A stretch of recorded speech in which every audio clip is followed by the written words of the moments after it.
In 1962, the U.S. government devised a plan called Operation Northwoods. Its objective was to carry out false attacks on its own citizens, to bring down planes, set off bomb blasts, and blame it all on Cuba. All of this just to create a pretext for war. President Kennedy rejected this plan, but it proved one thing. For the sake of its power, America was ready to sacrifice its own people. Shalom. First and foremost, I want to give our honor, praise, and glory to Yahweh, Bahashem, Yahweh Shai, Bahashem, Rakakwadash. Double honor to our apostles, our elder bishops, the great millstone and Ruel. Peace and salutations to the hopeful elect, pushing the true doctrine about the four winds of the earth and all truth and sincerity. I'm Lamar Ariyah from the Mississippi Camp. Lord willing, this be an edifying lesson. And this is just something I stumbled upon through the spirit, just more exposure of this devil and his wicked tactics and his deceitful nature, just being the cancer of the earth, man, just destroys, murders, poison, and like the scriptures say, he was estranged from the womb. He cannot do no good. And well, if he do some good, it's not of himself. Roughly paraphrasing the scripture say, man, this devil, he's out of control, man. And there's nothing new under the sun. He's been out of control. His wicked is just continually being revealed. The Lord is continually revealing and uncovering the wickedness of this devil, man, the things he have done. And, just like today, he's waging war against his own people. There has always been a mindset, to achieve what he wanted. Hence this Operation Northwood. This was a plan orchestrated up to execute, just to basically achieve their agenda by taking down Castro, man. And I'm just gonna read a little of the document under Wikipedia and then play a video, and Lord willing is edify. I'm not gonna just get into it a lot. As far as speaking, I'm gonna let it speak for itself. But this devil now, he's orchestrating with ICE, and we know he got these sleeper cells of these UN troops scattered out. And he's finna wage war on another level, man. It's already happening, but he's gonna continue to escalate to another higher level of waging war on the American citizens, man. You Babylonians. All right? So let's read some of this. Okay, this is from Wikipedia. And it reads, Operation Northwood was a proposed false flag, a PSYOP, right? Operation which originated within the Department of Defense, which has been changed to what? The Department of War of the U.S. government in 1962. The proposal called for a Central Intelligence Agency operatives to both stage and commit acts of terrorism against the military and civilians targets blame them on the Cuban government. Let me read that again. The proposal called for Central Intelligence Agency's operatives to both stage and commit acts of terrorism against U.S. military and the civilian targets, blame them on the Cuban government. You see that? This devil, he's wicked, man. And he's willing to sacrifice his citizens to achieve what he wants. Cold-hearted, man. Cold-blooded. But this the devil. What you expect? And use them to justify a war against Cuba. So he was ready to sacrifice U.S. citizens, members of his own military, to place blame on Cuba so he can justify a war against Cuba. Problem, reaction, solution. This is what that devil does, man. The possibilities detailed in the document included the remote control of civilian aircraft, which would be secretly repainted as U.S. Air Force planes and fabricated shoots down of the U.S. Air Force fighters aircrafts off the coast of Cuba, the possible assassination of Cuban immigrants, sinking boats of Cuban refugees on the high sea, exploding a U.S. ship, and orchestrating terrorism in U.S. citizens. The proposals were rejected by U.S. President John F. Kennedy. You know, this is a classified right here.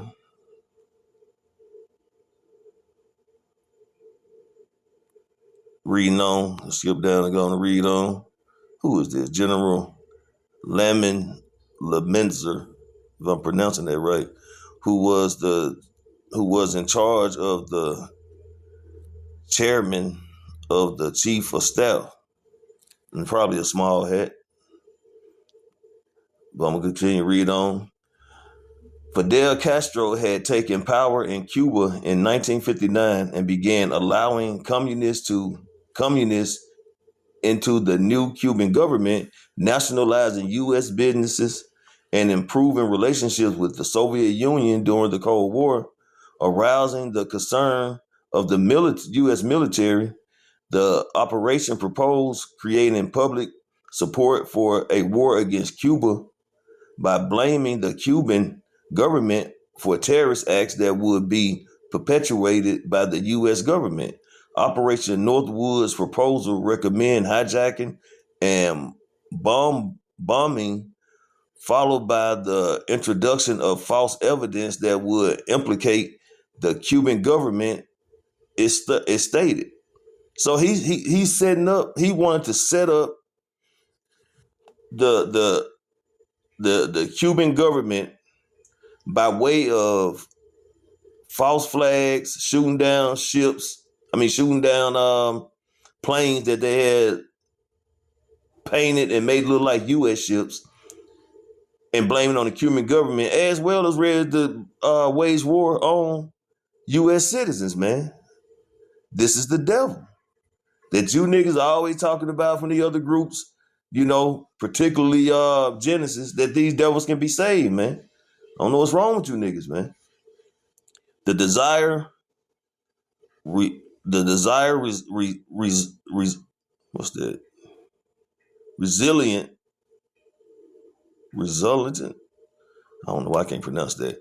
From the execution of the plane would be to place the United States in the apparent position of suffering defensible grievances from a rash and irresponsible government of Cuba, and to develop an international image of a Cuban threat to peace in the Western Hemisphere. You know, this is crazy. This is how this devil minds work. This is how their mind work. What the scriptures go into, how he cannot sleep lest he cause some to fall. You know, let's get that.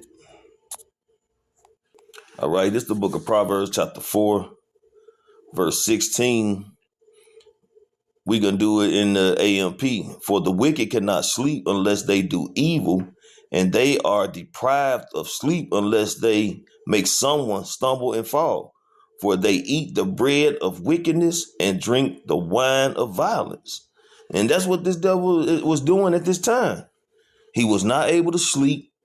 All he was thinking about was how he can cause a war between Cuba and America, because they wanted to take down Castro. And I guarantee you, as the scriptures say, he could not sleep because he was trying to figure out how to make this devil go down, man. I mean, trying to figure out how to take this Cuban government down and start a war with them, basically. You know?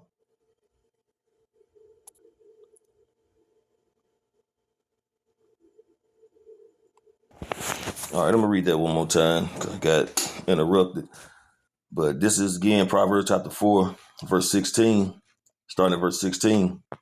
For the wicked cannot sleep unless they do evil, and they are deprived of sleep unless they make someone stumble and fall. They eat the bread of wickedness and drink the wine of violence. Right. And this operation, Northwood, this was a conjuring of attempt of violence, because of their wickedness. And they could not lose sleep until they tried to come up with something or figured out something to cause a deceitful psyop to make it look like the Cuban government had attacked America, just so they can have a justification, a so-called be justified to go to war, man. That's wicked, man. And to wage war and sacrifice their own citizens, that's straight up the devil, man. That's straight devil activity. Okay, Edomite activity. All right, back in the write-up.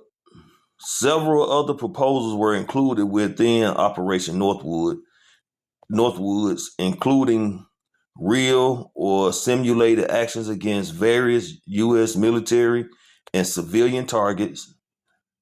The operation recommended developing a communist Cuban terror campaign in the Miami area, in other Florida cities, and even in Washington, which involved the bombing of civilian targets, which was to be blamed on the Cuban government to paint a false image of Fidel Castro and misinform the American public.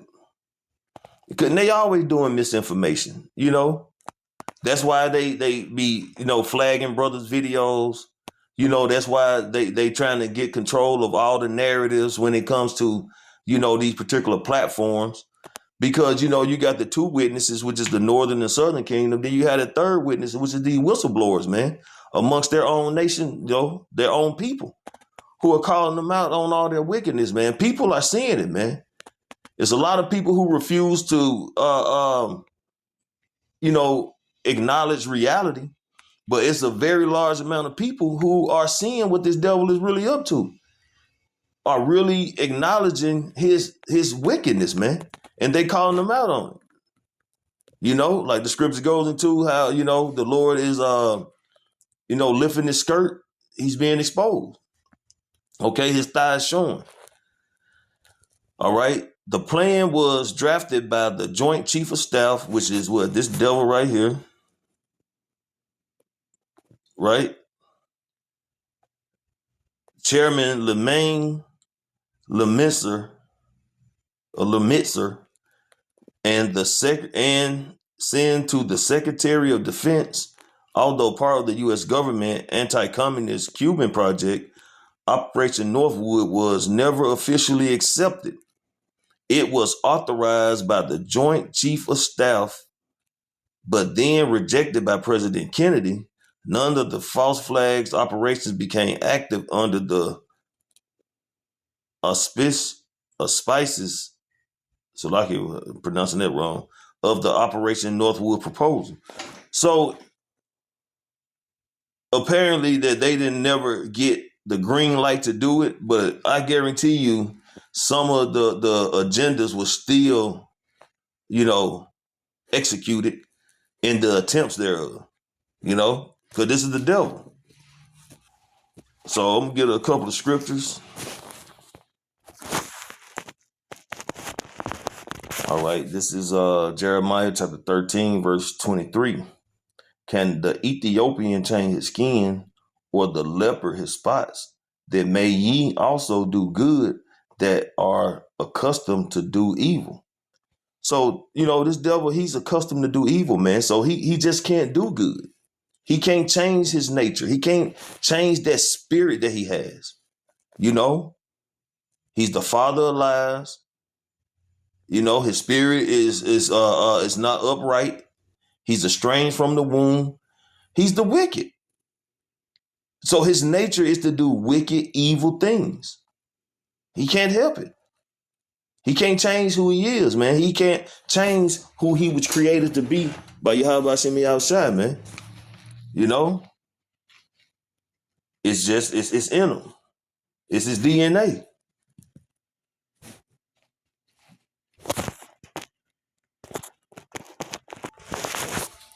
So like another interruption. But this is the book of Sirach, Ecclesiasticus in the Apocrypha, chapter 12, verse 10. Never trust thine enemy, for like iron rusteth, so is his wickedness. Though he humble himself and go crouching, yet take good heed and beware of him. And thou shalt be unto him as if thou hast wiped a looking glass, and thou shalt know that his rust hath not been altogether wiped away. Because he's the devil, man. He is who he is. He can't change. You know what I'm saying? He can't be diluted. You know, he can't be trusted because he's going to be what he is, and the results are going to be what they are. Wickedness, deception, destruction, murder, poison, pollution, cancer. You know, he is who he is, man. And if you expect any other result than some wicked, devious, deceptive acts, then you's a fool. Okay? So I'm going to try to play this video, you know, hopefully it'll be able to get all the way through it, where they go a little more into this whole Northwood, Project Northwood.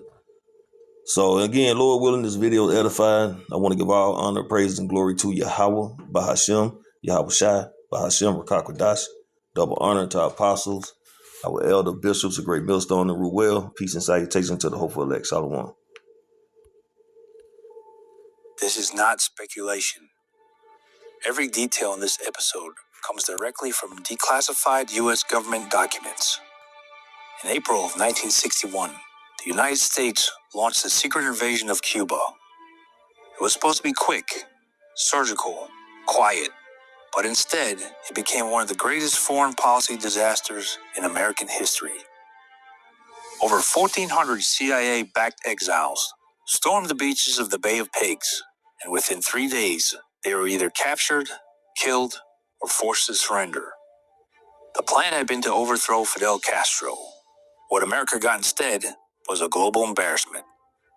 In the months that followed, something changed inside the United States national security apparatus.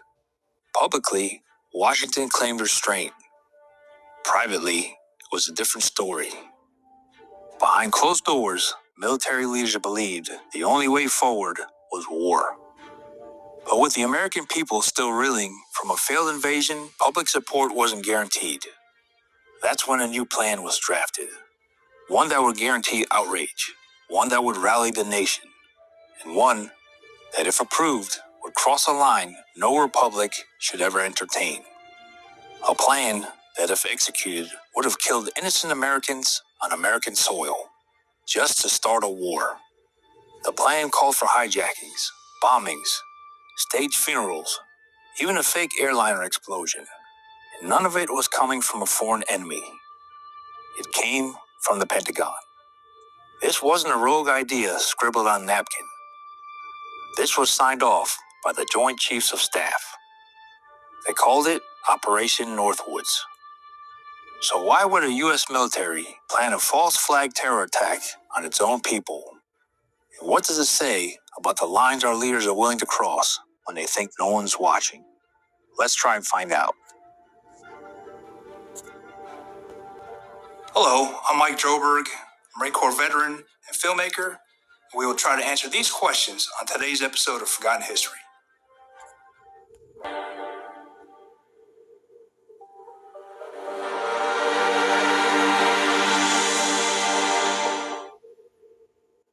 The Bay of Pigs wasn't just a military disaster, it was a psychological one. For the CIA, it was a gut punch. For the Pentagon, a humiliation. And for the Kennedy administration, a PR nightmare. What most Americans didn't realize was that President John F. Kennedy had only been in office for 3 months when the invasion began. He hadn't created the plan, he had inherited it.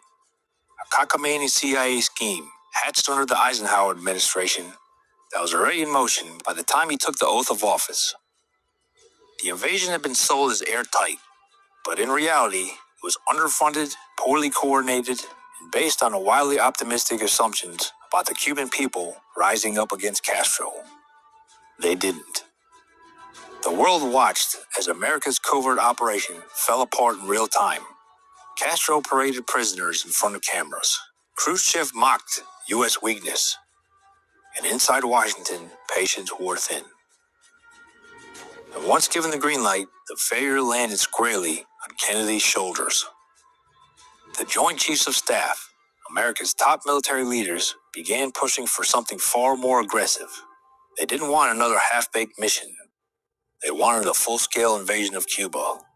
But there was a problem. The American people weren't interested in another war. Not after Korea, not after the Bay of Pigs. And without public outrage, there could be no political mandate for military action. That's when a new idea emerged. Not one based on intelligence or diplomacy, but on manipulation.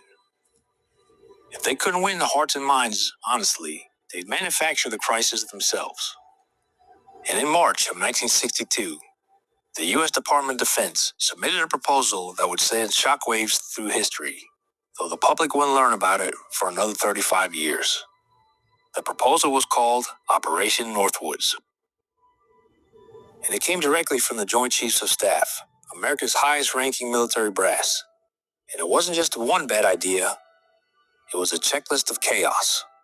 The plan outlined a series of false flag operations, attacks that would appear to be carried out by Cuba, but were actually staged by the U.S. government. The goal? Create a public justification for a full-scale military invasion.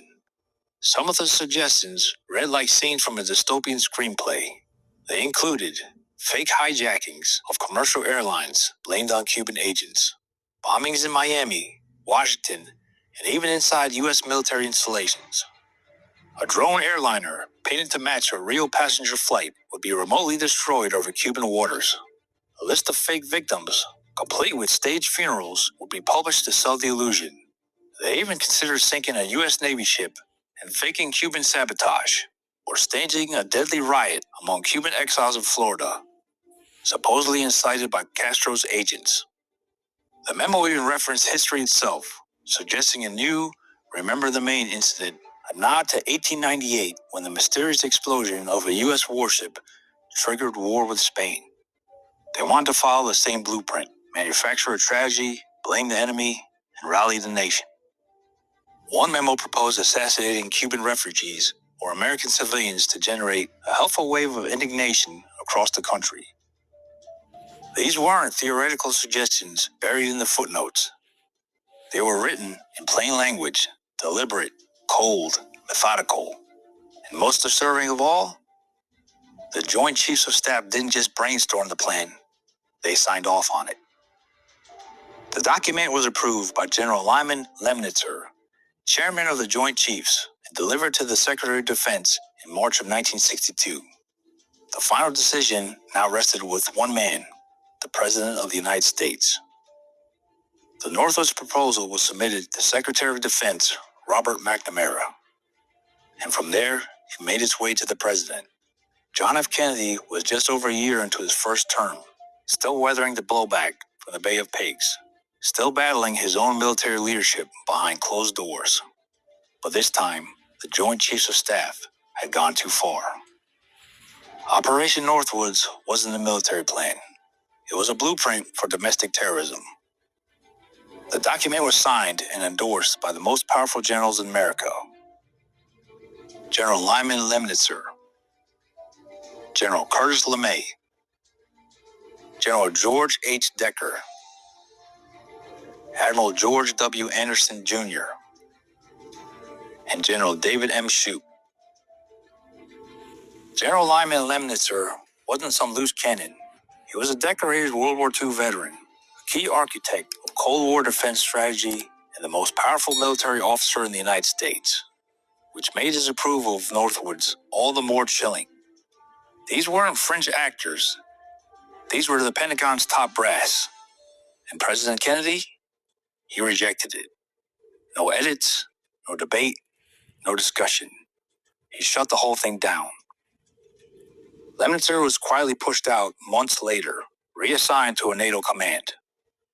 And Northwoods was buried, locked away in the classified vaults of the Pentagon, where it remained hidden for over 35 years. Operation Northwoods was never carried out. But its existence tells us something critical, not just about the Cold War, but about power. In 1962, the top military minds of America proposed terror attacks on its own people. And they did it so confidently because they believed the ends justified the means. That alone should have sparked a national scandal, but it didn't. Northwoods remained buried until 1997, when it was uncovered through a sweep of documents released by the JFK Assassination Records Review Board. The plan sat untouched in the Pentagon archives for decades, until a handful of researchers started asking the right questions. And by then, all of the architects were gone. And the Cold War they hoped to escalate was long over. For historians, it became a case study in how far democracy can drift behind closed doors. For others, it raised darker questions. Why would a government even consider something like this? What else might have been proposed and buried? Operation Northwoods wasn't some isolated idea. Elements inside the U.S. government had long considered psychological warfare and staged provocations. From World War II deception operations to Cold War contingency planning, the logic was always the same. If public opinion won't go where you want it, give it a push. But most of all, what would have happened if Kennedy had said yes? In the months after he rejected Northwoods, his relationship with the Joint Chiefs deteriorated. He grew increasingly skeptical of the CIA, the Pentagon, and even his own advisors. He publicly stated he wanted to splinter the CIA into 1,000 pieces and scatter it into the winds. And then, on November 22nd, 1963, John F. Kennedy was assassinated in Dallas. Officially, there's no connection. But unofficially, Operation Northwoods remains one of the most compelling exhibits in the long, dark shadow of the JFK conspiracy theories. Because once you learn that America's own generals drafted a plan to kill Americans for political gain, suddenly the unthinkable doesn't seem so far-fetched. Let us know your thoughts about Operation Northwoods in the comment sections below.